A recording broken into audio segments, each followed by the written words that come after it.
నిమ్మకు నీరెత్తినట్టు వివరిస్తున్న జమ్మికుంట నగర పంచాయతీ. హుజురాబాద్ నియోజకవర్గం జమ్మికుంట పట్టణం.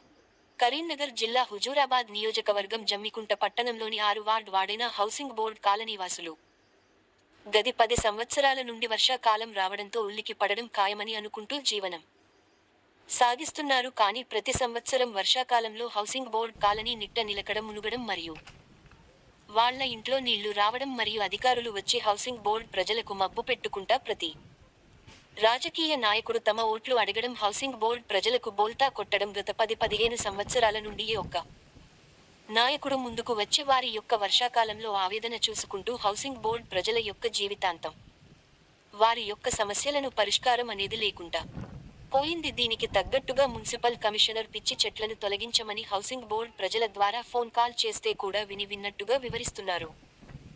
ఎందుకంటే ఇప్పుడు వర్షాకాలం మొదలయ్యే పరిస్థితి ఉన్నది. ఈ పిచ్చి చెట్లను వెంటనే తమ యొక్క కార్మికుల ద్వారా తొలగించాలని, అతి పెద్ద మోరిని వర్షపు నీరుకు పోయినట్టు చేయగలరని హౌసింగ్ బోర్డ్ ప్రజల యొక్క ఆవేదన.